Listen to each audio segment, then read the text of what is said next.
Right, so good evening. Welcome to Cannon Fodder, the channel for Arsenal fans all over the world. There's been a lot of news, movement, I think, and we're going to be talking about all that movement and news. We've got IG in the house, we've got James Rowe in the house, we've got Richard in the house. There's no Stan. No Stan the man. Let's get in.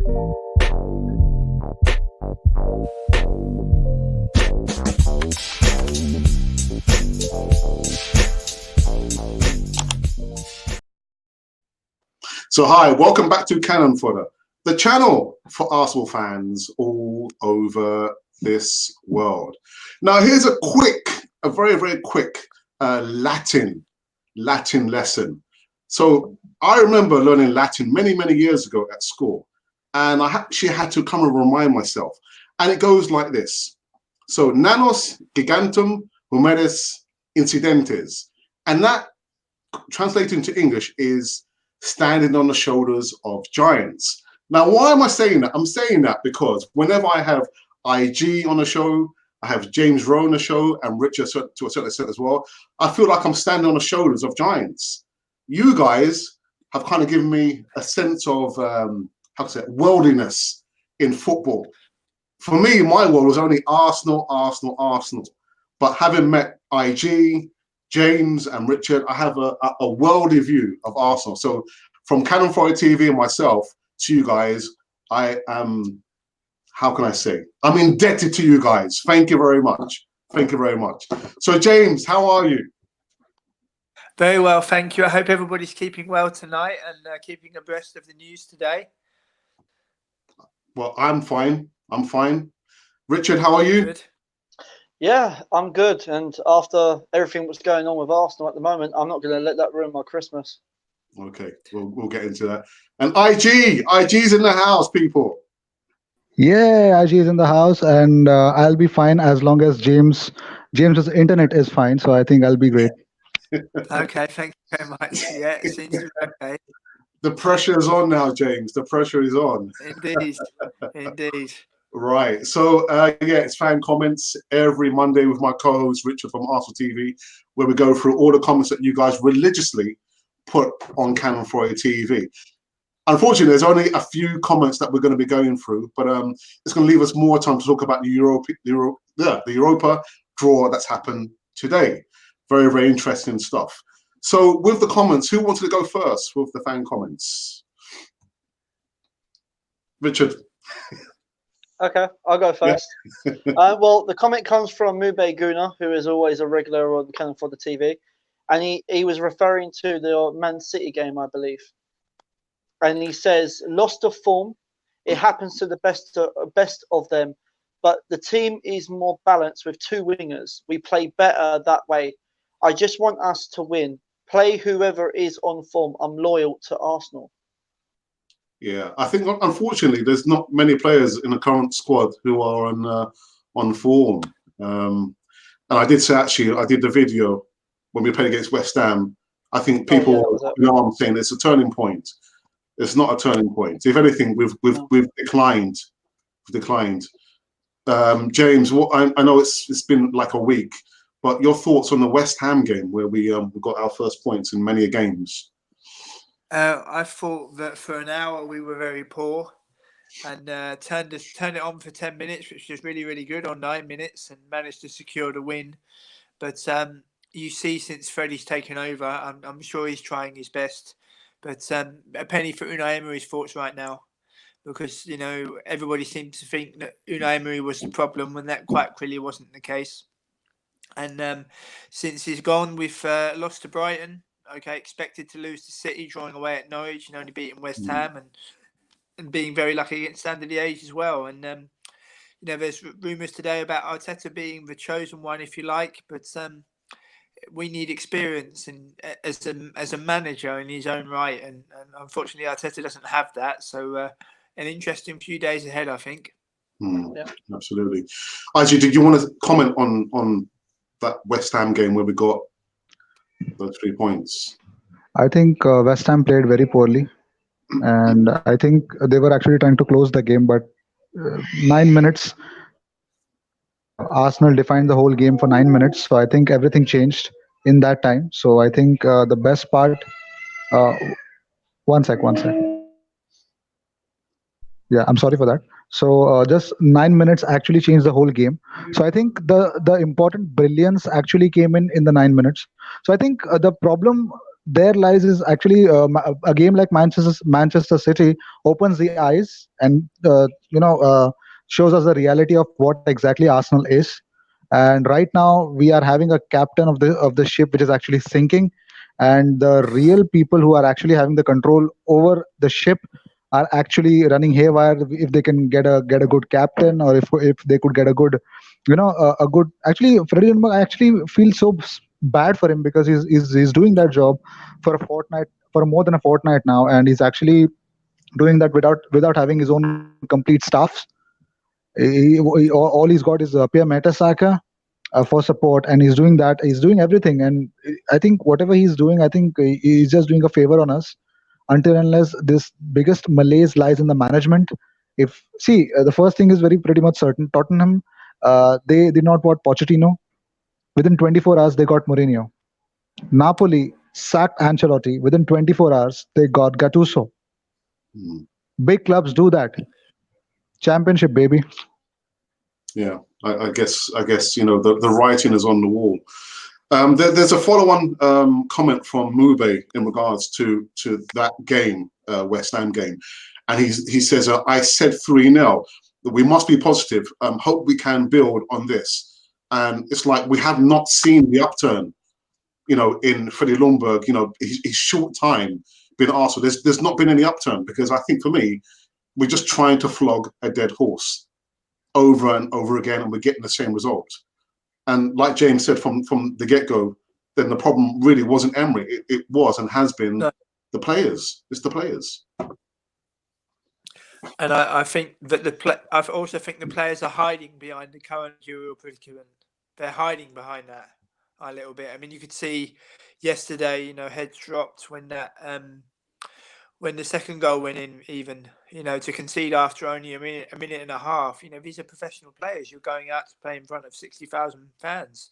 And when you concede to a very, very good team, the reigning champions, in a minute and a half, you do expect to keep it tight for the first 10 to 15 and ease your way into a game. But as I've been saying the last couple of days, the longer this managerial malaise goes on, I think the more difficult of a season we're going to have, because you have to remember we have a very difficult Christmas period with the games we have, and also in the FA Cup we're playing one of the most informed teams in the Championship in Leeds, who have an absolutely tremendous manager. And even though we're playing at home, it's still going to be a very difficult game. So it's going to be a very, very testing couple of weeks.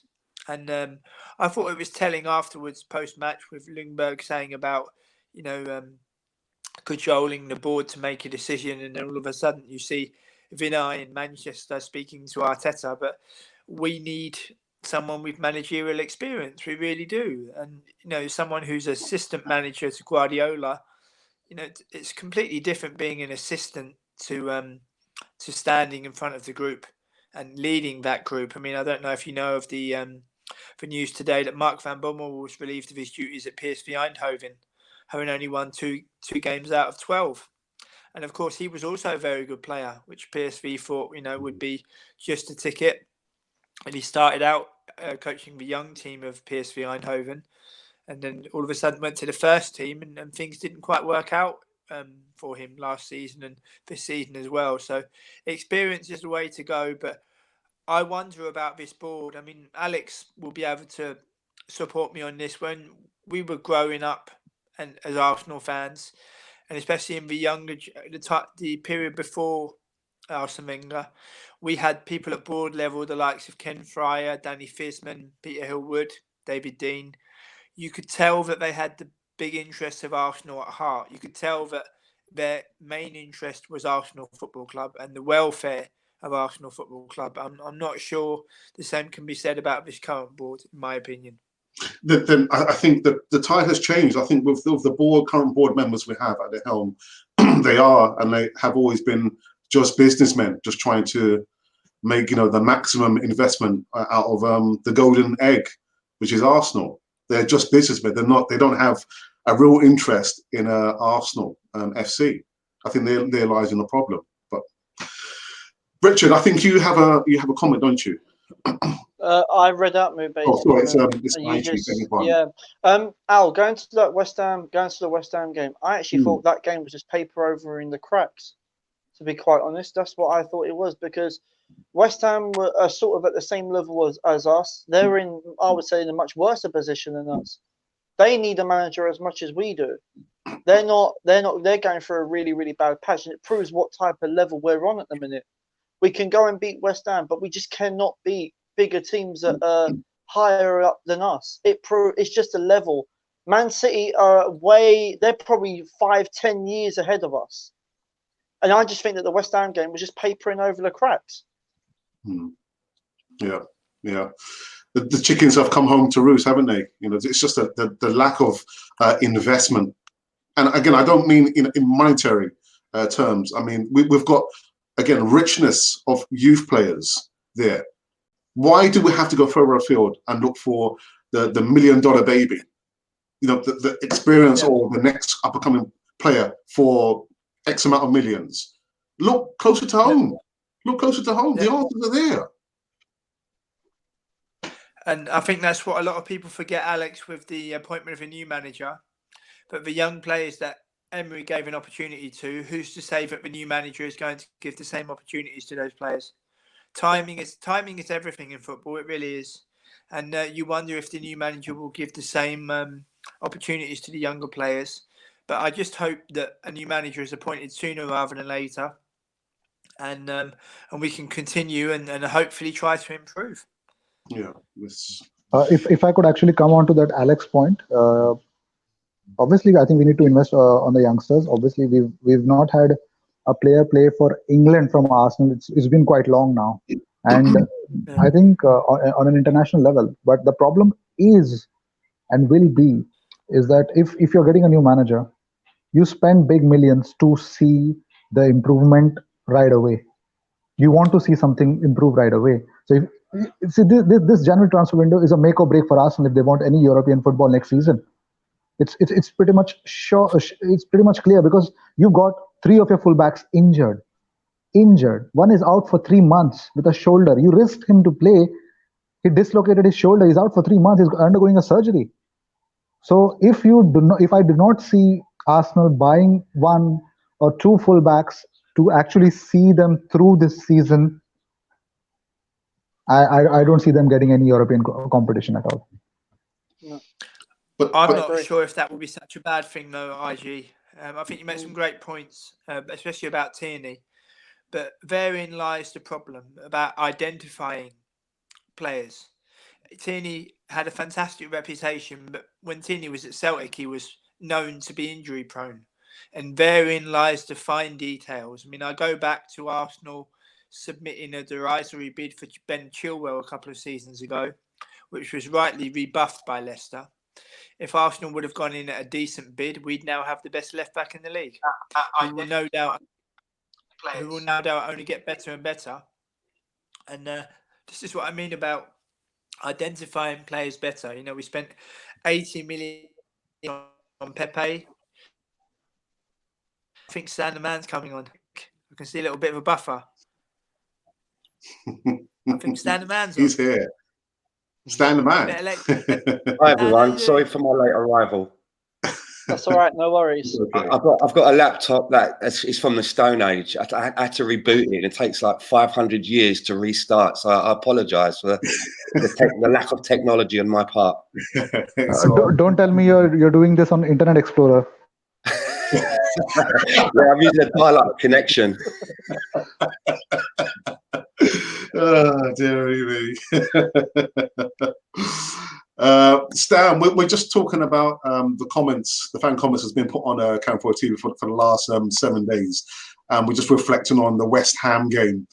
And in my post-game review, I did say that people were thinking it's a turning point. It's the watershed moment for Arsenal.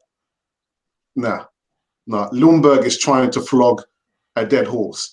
Emery tried to flog a dead horse, and that horse needs to be laid to pastures. So that's what we're just we're just reflecting on that. Did you want to talk about the West Ham game very briefly? Well, I've seen a little bit of improvement under Freddie. I can see what he's trying to do. He's sticking with a formation, which is pleasant to see, to give the players a foundation to build upon. But there seems to be bigger issues going along than just what's happening on the training pitch. So I'll let you guys carry on with that, and then I'll jump in just a little bit. Yeah. Did anyone else want to say something about the West Ham game, or are we all done and dusted? Because yeah. Well, Al, look, as I said, I just think the West Ham game was just papering over the cracks. Because it proves the level. When we played against West Ham, we can beat them, but when we go and play against the big boys, we can't even win, can't even score a goal. So it proves we're at a complete different level. I'm not worried about getting. I'm not looking at top 4. I'm more worried now getting top 6. And at the minute, the way it's going, I can't see it happening. Not in the run of form that we got over Christmas. Yeah, but Richard, you say about the top 6 teams. We played against Norwich, Southampton.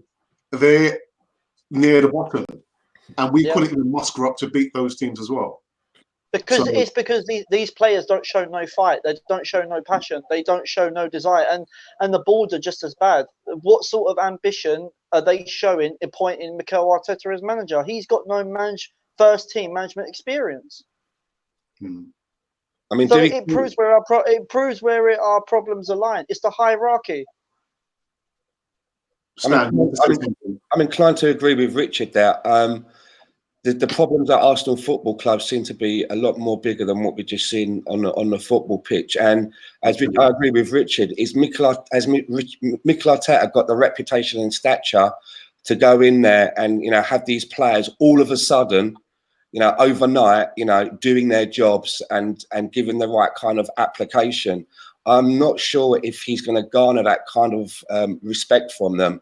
And I honestly feel that if we do put Mikel Arteta in there as our new head coach, I think that what we've been seeing under Emery and what we've now been seeing under Freddie Ljungberg will continue, because essentially we're just replacing one inexperienced manager with another inexperienced manager. It seems like a bit of a gamble for me. After we got rid of Wenger, that might have been the time to go for a gamble and put in an unknown quantity of someone that we all love and has had some good coaching experience, but hasn't actually had an opportunity to manage a club in their own right. And now it hasn't really sort of worked out with Emery. Is this really the time for Arsenal to be sort of? I feel like we're playing craps at a crap table in Vegas. We're just throwing the dice, and we're really hoping that them 7s are going to come around. And we need to be appointing a manager of a little bit more structure now, because it didn't work with Emery. Essentially, we've regressed in our plan now for 18 months, and we're playing catch up. I don't think that we can afford to go back even more in what we're doing to try and get to where we want to be. I think I'm going to ask a $64 million question. So which coach or manager would you guys like to come in and sort out this mess right here and right now? I know what James is going to say. Oh, go on, James. Chris Wilder. Chris Wilder. First and foremost, if you look at how many points the man's accumulated in the last couple of seasons, if you look how he's transformed the likes of Northampton, Oxford, and also Sheffield United. When he came in at Sheffield United, he openly said that there was a disconnect between the players and the fans, and the fans and the players. That's what we have now. That's exactly what we have now. Having spoken to players that have played under him, they often speak about his tremendous motivational skills. I spoke to Richard Stearman, who's a current Sheffield United squad member last season when they was in the Championship. And he said, I've never known anyone to stand in front of a group of players, even the subs that are not playing, and motivate them to the best of their ability. And if you look at Sheffield United, are really surprising a lot of people, but I'm not surprised. Really, I'm not. If you look how much tactical discipline they play with, they play for one another. And it's even when you listen to Chris Wilder in a pre-match or post-match press conference, he's absolutely as clear as day, not just in terms of the English language, but also football language. And I think if we had such a manager at the helm with us, it could do wonders for us. It really could. And it could help bridge the the disconnect that we have at the minute. And I know that he's not a huge name, and I know that people say, oh, due to the fact that he's doing really well at Sheffield United, but he started out a long time ago, started all the way down in the lower divisions, learning his trade to learn the trade of football management. And I think if he was given the opportunity to take a step up, I think he could do wonders for us. I mean, similar to George Graham when he was at Millwall all those years ago and he came to us. Yes, he was a former player, but Arsenal took that risk and it paid dividends. And I don't see why they couldn't at least try to talk to him. I know it'd be very difficult to prize him away, but at least try to speak to him, at least try to gauge a reaction in that respect. But I think due to the fact that he's not a name in inverted commas, I don't feel he has a chance, unfortunately. Richard, who would you like to come and sort out this? My first choice would be Pochettino, and the reason why, because in Tottenham's first season when he took over, Tottenham was in the same similar position that we're in. Tottenham wasn't organised. They wasn't, winning that many games, and eventually he got them to a top team that they are now. Now, the thing I will give Pochettino credit for is that he took Tottenham to a Champions League final without buying anyone in the transfer market. And it proves that you don't need to buy anyone to go and win a European trophy. You just need to have that team organised and balanced. And we don't have no structure either. So I reckon that he would bring that to Arsenal. And he will motivate these players. IG, who would you like to come to Arsenal? It's really funny because I would want Erik ten Hag to come to Arsenal. It's really funny because he gets into the mix of youngsters and the old people together. Dusan Tadic, Hakim Ziyech, mixing along with the youngsters, 18, 19-year-olds. I think it's all about the tempo of the game. I know defensively Ten Hag leaves his team a lot of exposed, but on a counter, Ajax team is unbelievable. And if that's not possible, I think what's wrong in bringing back Maurizio Sarri? I mean, if you're talking about systems, he's got one of the best systems, and probably he's a great. I think we let one slip. I think if Juventus got him from Chelsea, I think we should have had this idea. If the notion that we did not get Champions League football was the target towards the end of last season, then Emery should have been let go on. And I think the whole thing had to be done during the start of last season, if that was the case. But since everything has happened abruptly, I think my best choice would be Erik ten Hag. Stan. If I could just elaborate on that, guys. They've had a terrible week, losing 3 games in a row, IG, losing to Willem II, Valencia, and AZ Alkmaar. Ten Hag, by his own admission, wants to return to Germany, and he's made no secret of the fact that he'd like to return to Germany and manage a top German side, and there are links with Bayern Munich. I've stated some time ago that I think that it wouldn't surprise me if a deal's already been done for him to go in the summer. He doesn't want to leave Ajax mid-season, and I think he'll finish the season, and it wouldn't surprise me if a deal's already been done with Bayern Munich, and I can see him being Bayern Munich manager in the summer. Stan. Well, the person that I wanted is not available to us anymore because they handed him an improved contract at Leicester. My choice would be Brendan Rodgers.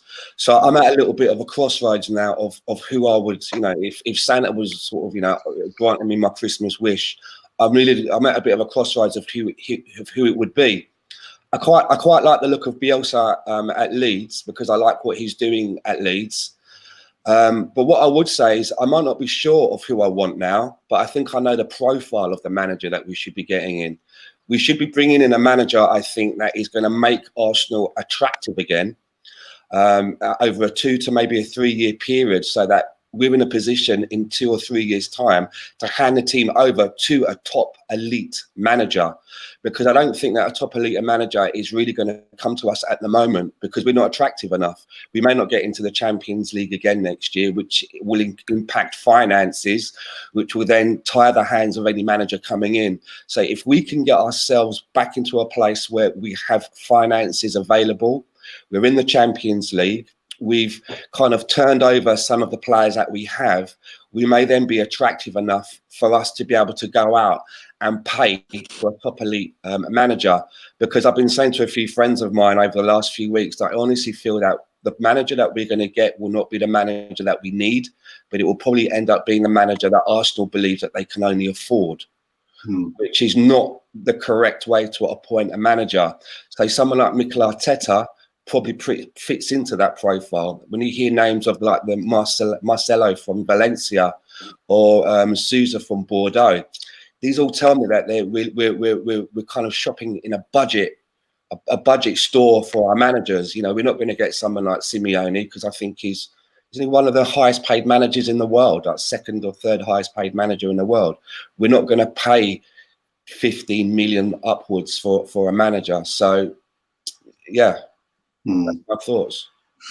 Okay, takes me to my segue. Anyone's just joined this podcast, I've got Stan the Man, I've got James Rowe, got IG, and I've also got my co-host in Richard from Arsenal TV.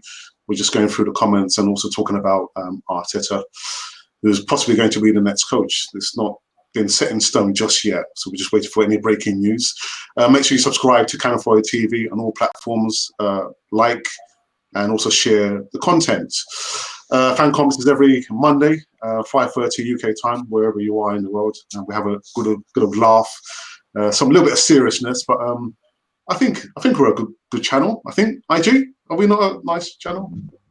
Oh, we are the best channel in the world. Oh, that's pushing it a bit now.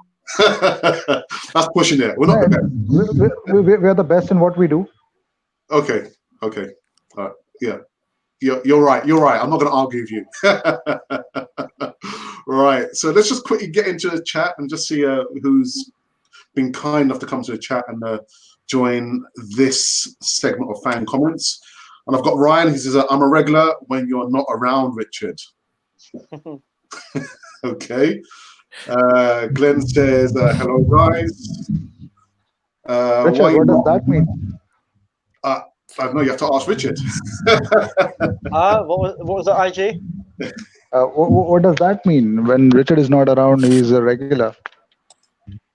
What is that all about? Moving on. Yeah. Okay. Greetings from Texas. Come on, you Gunners. Mike Rams. He must be a Rams supporter. We've got Sanjay, who was also a regular, who says Arsenal had the opportunity to sign Mourinho. We missed it. Now we have a chance to sign Ancelotti. Would you take Ancelotti now? I would, yeah, because look at his CV. Look at what he's won. Maybe he might even attempt to come back to the Premier League. You never know. To be honest, before I heard of Emery, Ancelotti was my choice. But I was just come in short term, steady the ship until Arsenal can get, a bigger experienced manager in. But Emery came in and he was kicked out, wasn't he? But moving on. Sanjay Joseph, again, Ancelotti wanted Pepe, Torreira and Tierney when he was at Napoli. Maybe he can bring the best out of them. Not sure about that.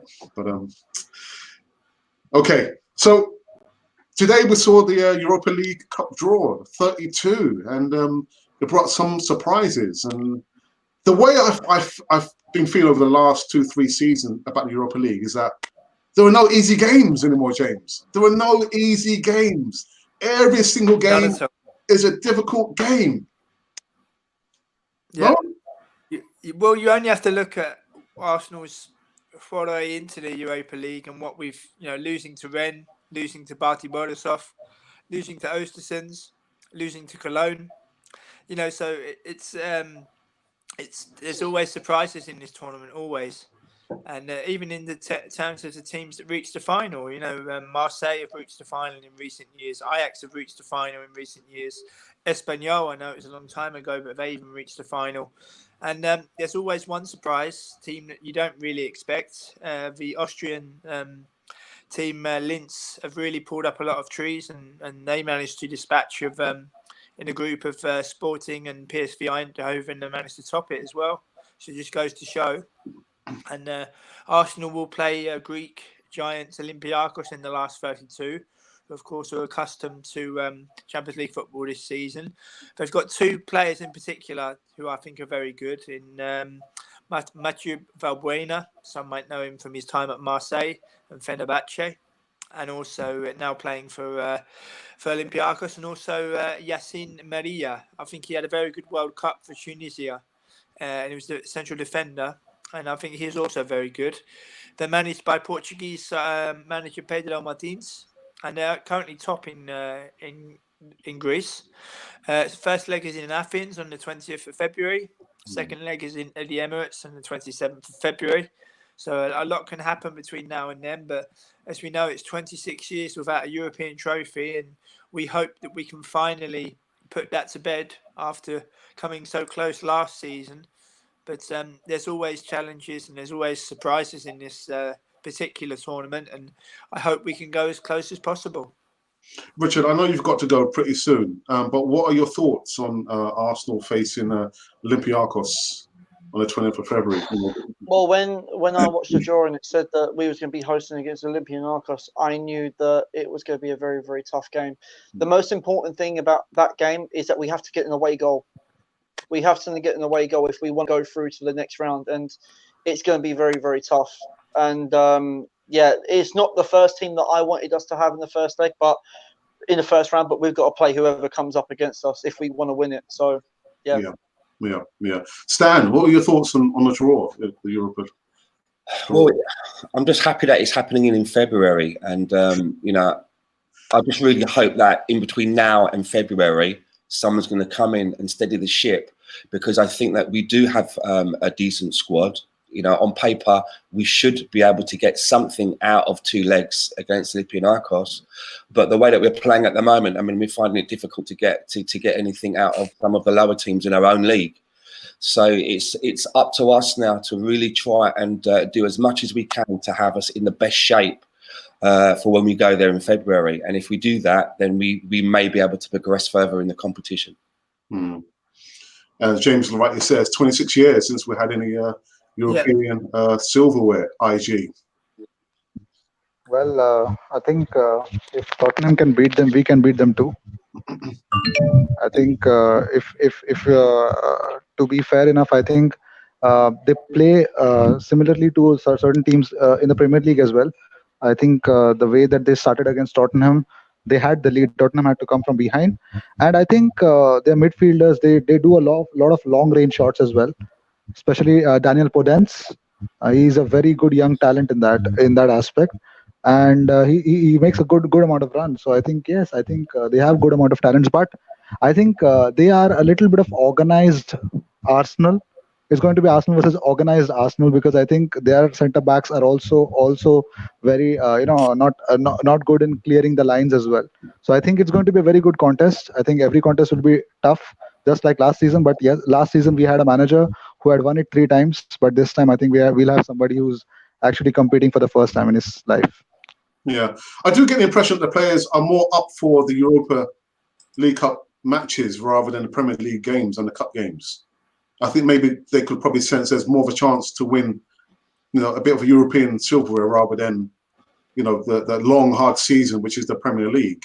What do you think, James? Do you think they... I'd like to think so. I think you make a fair point as well. And it would be nice to write history in the European way. You know, we played Champions League for nigh on 20 years, reaching one semi-final and one final, and then pretty much going through the motions and getting knocked out of the last 16. And if you think since we've entered into the Europa League, you know, we've reached one semi-final and one final, so fingers crossed it will be third time lucky. But you'd like to think that those players will be motivated to write European history with the club. You know, we've only won 2 European titles before. It would be nice to make a hat-trick of it. And, you know, we don't always do very well in European finals with, 1995 and 2006 and the year 2002. And so it would be nice to finally right that wrong and win again in Europe. I think it would give the club a tremendous boost. Yeah. Okay, takes me on to my last thing we wanted to talk about, because again, I know time is very short for Richard, my co-host, who's making his way to 1,000 subscribers. And when he reaches that landmark, he's going to be doing the Lundberg look. What are your sub numbers now, Richard? 832 last time I checked today. Okay, so slowly but surely, we're going to see that thing in the middle of his hair. I wish I had hair on my head, IG, but it's all gone. It's all You're the present day Lundberg. What's wrong in that?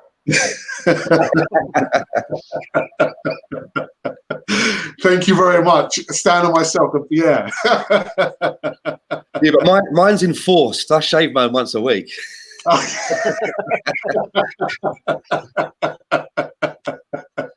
Very good, Stan. Very good.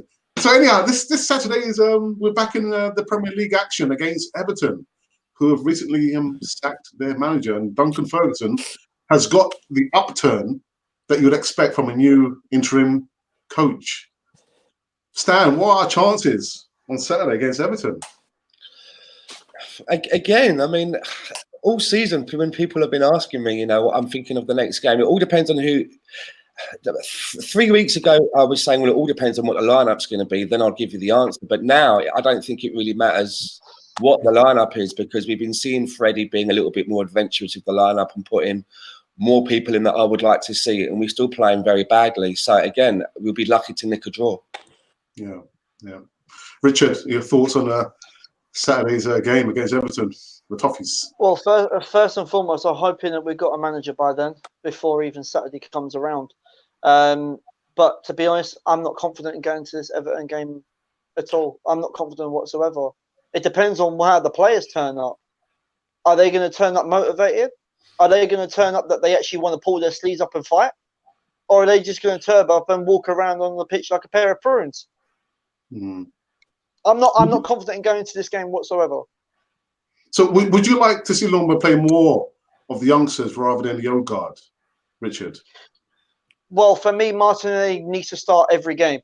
He needs to start every game, because during that Man City game, I think that he was the only player that showed Man City that he was up for it, and he wasn't taking none of it, whatever they threw at him.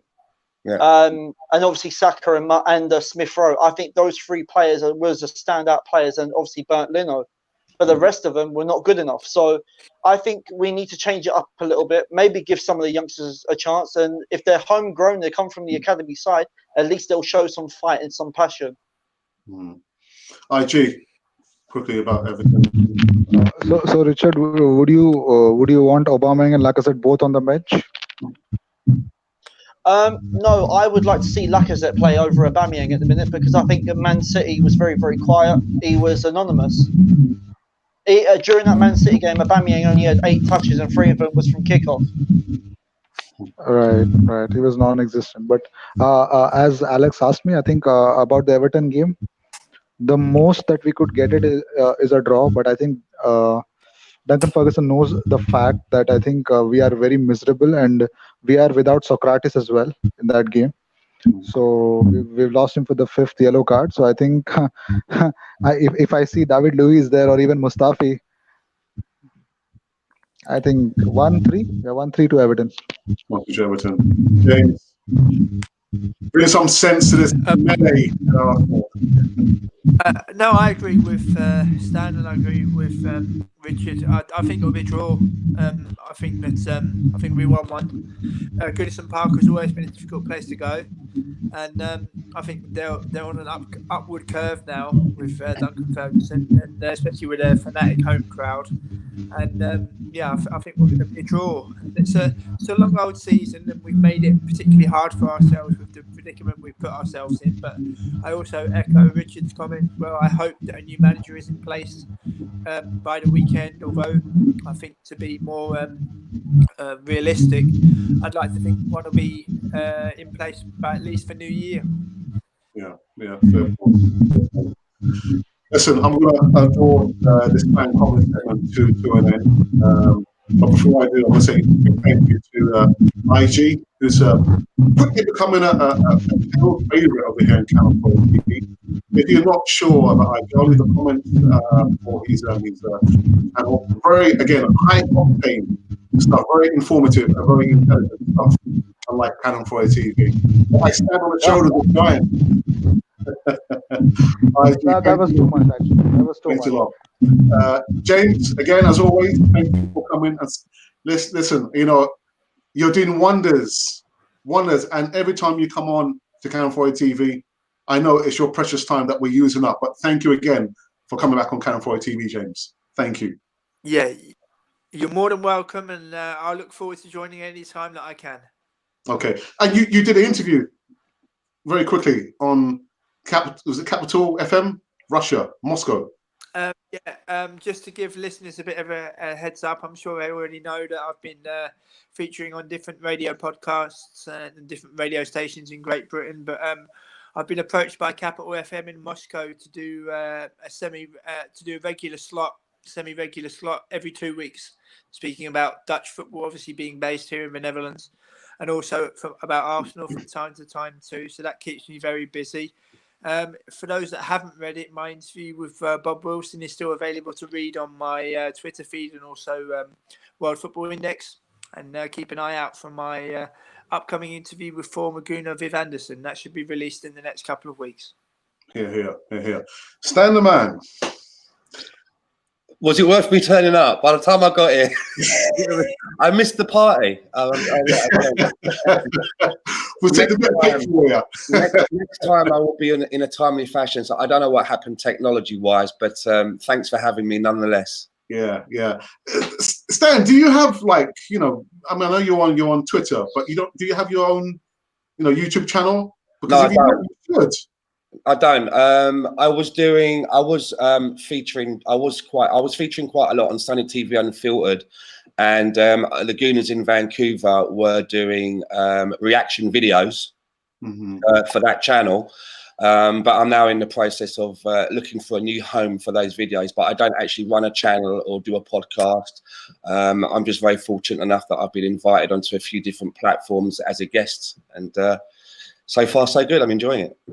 Absolute quality geezer, Stan the Man. Cheers. And my co-host, Richard, Arsenal TV. Richard, again, a stalwart. Thanks for being so supportive on Cannon 4A TV. You're absolutely welcome. And for everyone that watches, it's great support from them as well. And even though I've got my own YouTube channel as well, so I'm just trying to, I don't mind helping everyone, so it's good. Good. IG, do you want to do the outro? I would love to. If you've been wondering what you're watching, you've been watching Cannon Fodder, the channel for Arsenal fans all over the world.